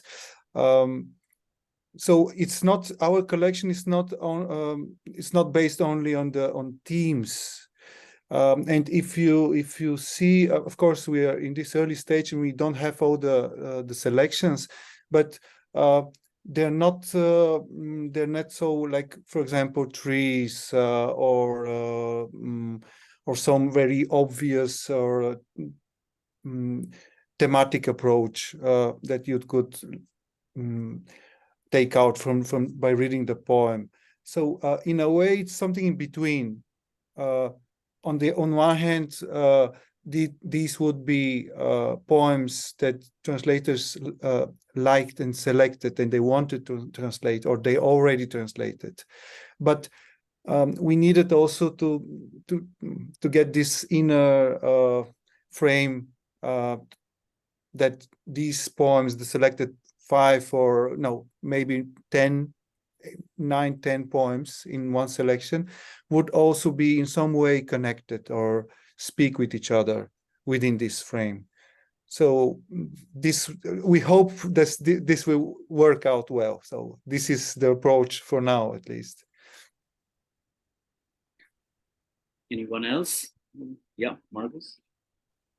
Yeah, just a quick comment that I think largely it is true what you're saying, Monica. I would say that I think with the second book I had more of that liberty in a way. With the first collection, especially because when I did the first collection, 2010, I wasn't really thinking at the time that I'll do another one. I still wanted to have the, if not all, then at least most of the what maybe would be considered kind of signature poems, you know, starting from Chakravyu and I don't know, whatever, the Kabir Das poem or some others. I mean, even though I like these poems, but still, I think there I was more maybe conscious or aware of making the selection not just on the basis of, you know, some personal preference or like creating a new collection out of the existing works. With the later one, maybe it is a little bit more like that, even though it was obvious that I had to include the poem, forgotten the Hindi title, but the Inner Sight, the very last poem, for example, that he wrote. That of course this had to be there, even though again I like it, but it was clear that it has to be there. So yeah, but I think you're right on maybe building it up less thematically. But yeah, as Apurva was also talking, that there is this kind of less than maybe even individual pieces, there is this certain, I don't know, ethos or what you would call it, that permeates the work, and which is why I felt that it was, even though they are not very lengthy collections that I've made. Both are maybe around 50, maybe 50 plus something poems. I still felt it important that there would be like some some number of them that one would perceive this the thread running through all of them better. Thank you. Thank you, Margus. Yeah, Nicola. Maybe just to complete the answers, that's true that for me it was important that the expected readership would be touched by some themes and some topics of his poetry. But to be honest, that's true that the first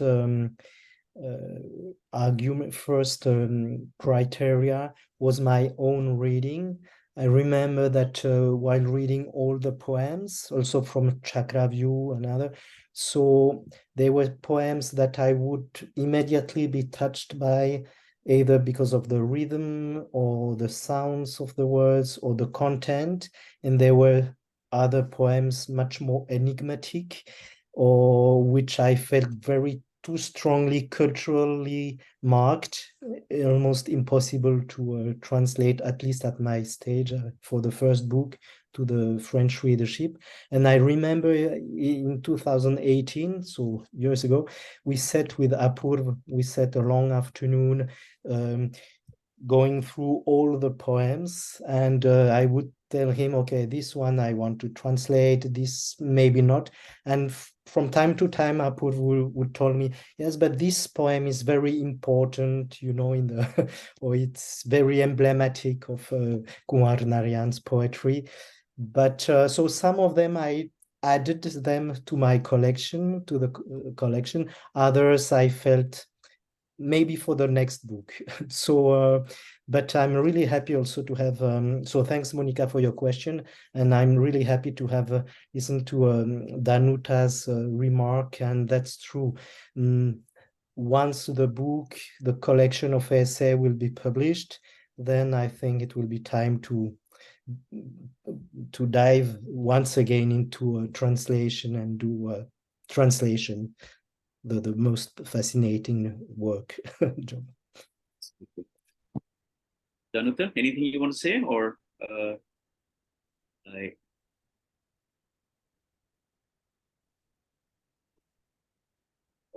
have to unmute her.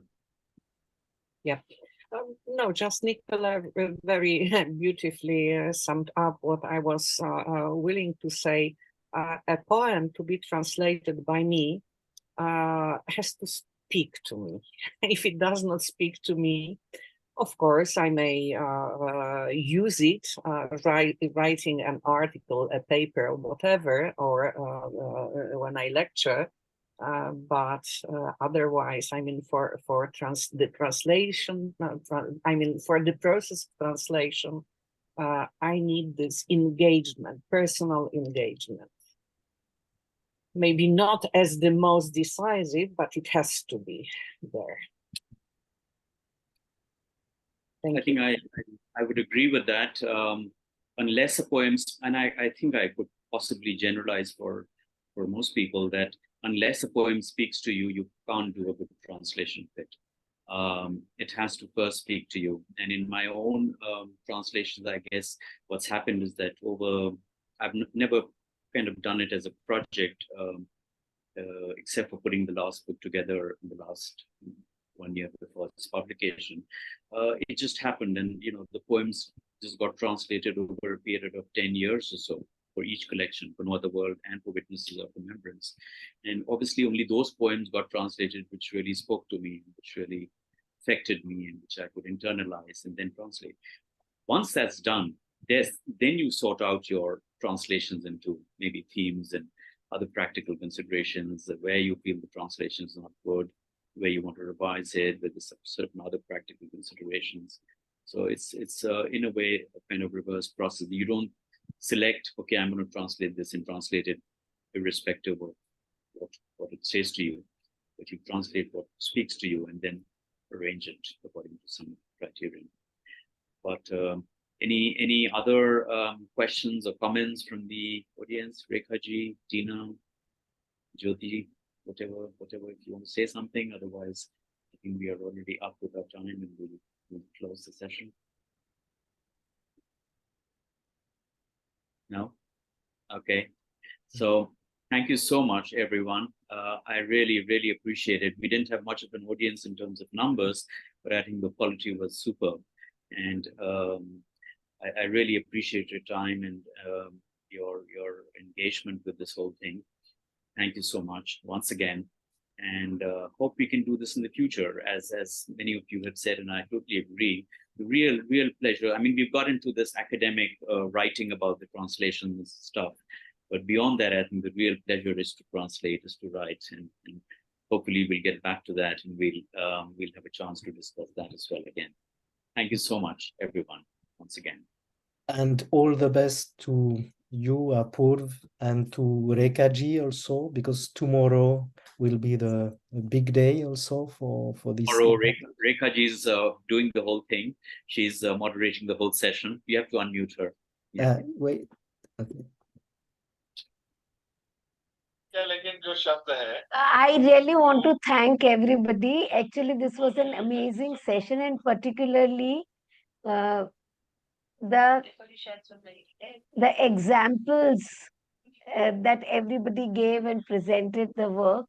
This gave a insight that though we are working in different languages, but the basic framework or the thought about Kunwarji remains the same, and everybody has captured the true spirit of the poets. That is really amazing. So we have a kind of a unified experience in different languages. So this session has been able to bring out that spirit, I think, and underline the same in the poet's journey of I often love that word to use for Kunwarji, and that is kind of sublimation. He transfers you from one sphere to another plane, we should say that. And I think everybody, to an extent, pointed out that they felt the same. So it has been a great session. And Apurji, we are going to put it up on YouTube as well. Yes, because I don't think many people have seen this, so it would be nice to put it up for a while at least. I must mention two things about Rekhaji. One, she is soon bringing out a new selection of Kunwar Narain's poems that she has edited. We were hoping it will come out by tomorrow, and it will be part of the session that we have tomorrow at IIC, but it will take a little more time. And second, she might be partnering with Milena for the Sofia symposium next year. I hope so. I didn't mention this. Yes.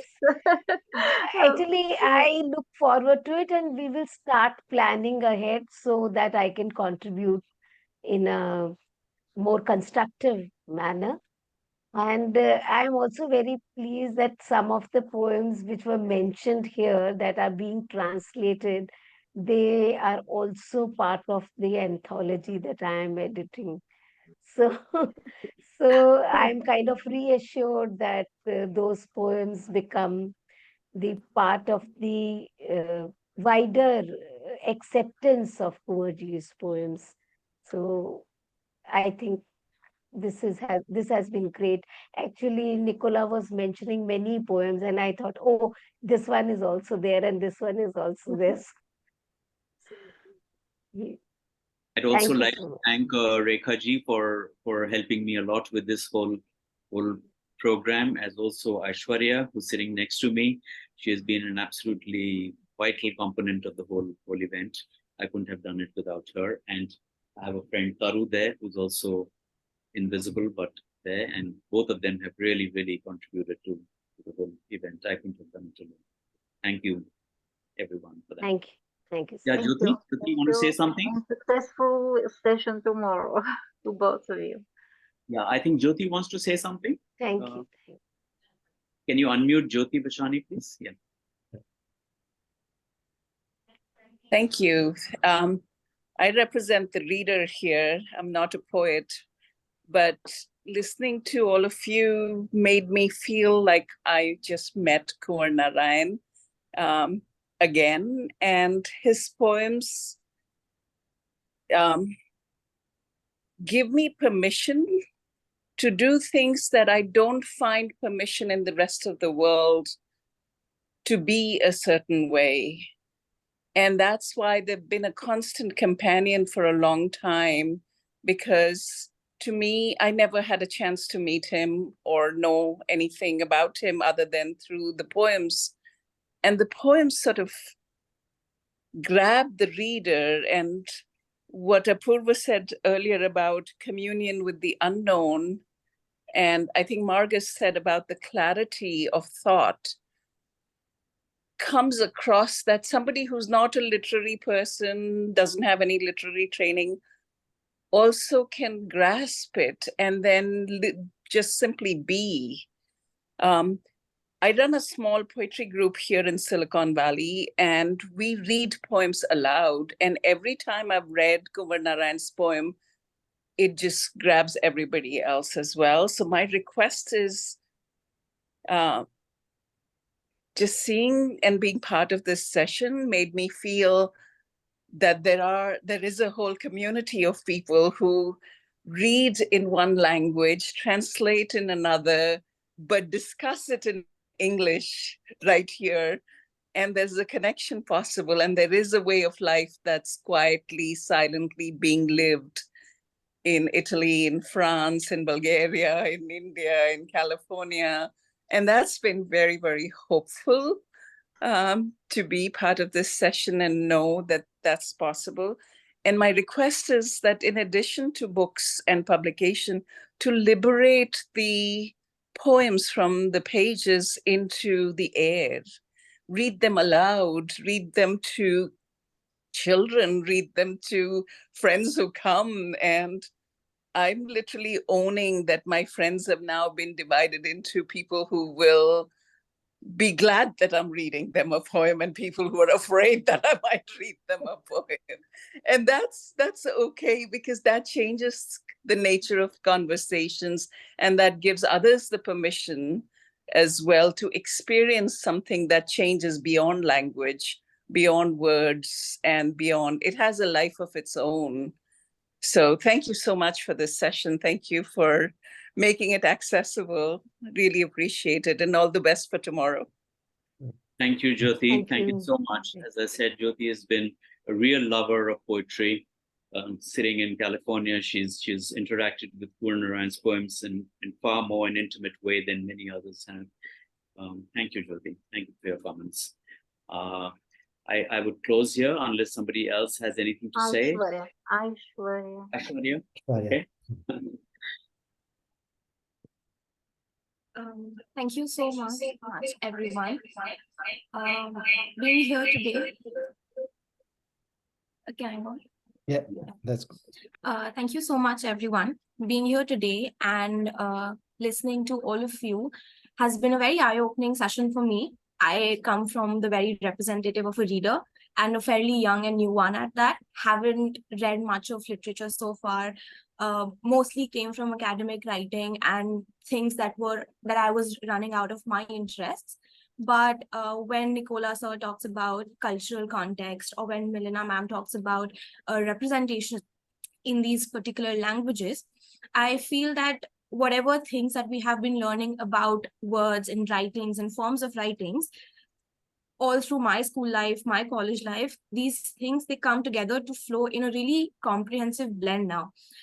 Whatever cultural changes we have around us, whatever politics we are and we reside in, words truly have that kind of power. And when I see all of you translating them into your own interpretations of your own nuances, I feel that as a reader, this really opens a very broad avenue for me to maybe just sit in my room on a windowsill, but be able to look around and understand all these different things that I would want to know and learn more about. Poetry for me particularly has been very associated with the relationship that I share with my father. Like Hindi literature was something that he introduced me to it, and he basically allowed me to thrive in it. He would explain all of these things to me, and listening all these brilliant speakers and panelists today, I kind of was taken aback to that particular time of that 40-year-old man trying to explain a 10-year-old girl of, how certain things are, shabdart kya hota hai and bhavart kya hota hai.